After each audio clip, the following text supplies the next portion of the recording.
Good morning, magandang araw mga boss idol. Ito yung bagong segment natin. Politics Today. Kung saan ang pag-usapan natin mga boss idol, yung impeachment kay Vice President Sara Duterte mga boss idol.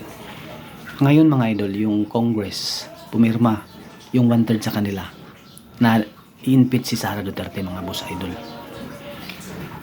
Maraming pumirma sa kanila na gusto nilang ipaalis si pagka-vice presidente si Sara.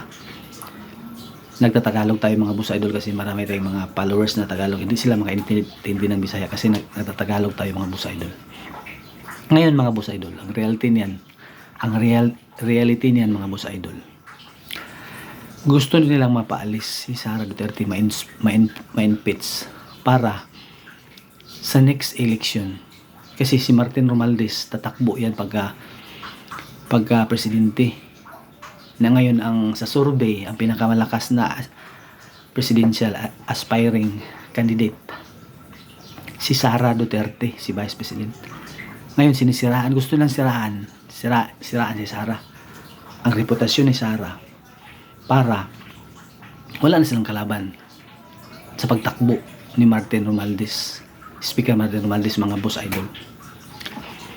Kaya pumirma sila 1/3 sa mga congressmen pumirma na gusto i-impeach si Sara Duterte. Ngayon binigay na nila sa Senate ang papers nila na ang Senate na maghusga kung tanggalin ba talaga o i-impeach si Sara. Ngayon mga idol, ito ang magandang balita mga idol. Supreme Court unbang nag-meeting sila. Ang resulta ng Supreme Court unbang mga idol, ito Article 11, Section 3, Paragraph 5, the Constitution. Ito ang sinasabi. Which state that no impeachment proceeding shall be initiated against same official more than once within a period of 1 year, mga boss idol. Anong ibig sabihin nito? Which state that no impeachment proceeding shall be initiated against same official more than once with a period of 1 year. Ang ibig sabihin mga idol, kasi nung umpisa pa lang ng taon, nagsampa na sila ng kaso kay Sara Duterte na ma-impeach, tapos hindi natuloy. Ngayon magsampa na naman sila sa loob ng 1 year, 2 beses sila nagsampa ng impeachment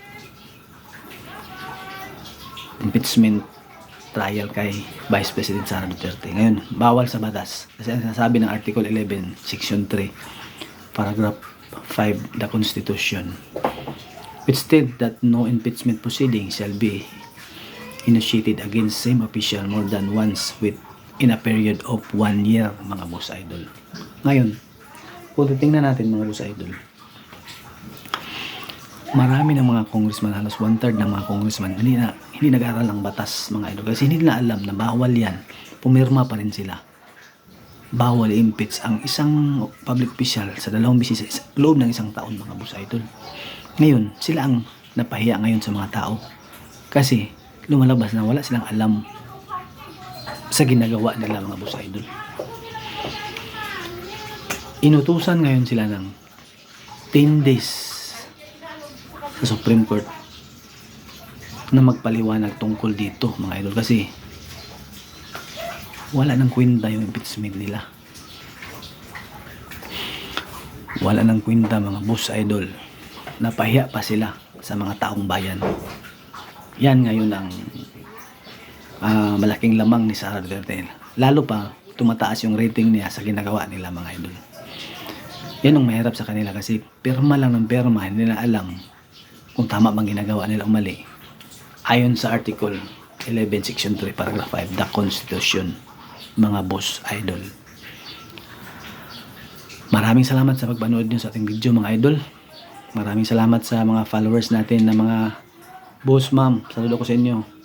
Maraming salamat sa mga bagong followers, subscribers natin sa YouTube. Thank you so much sa inyo.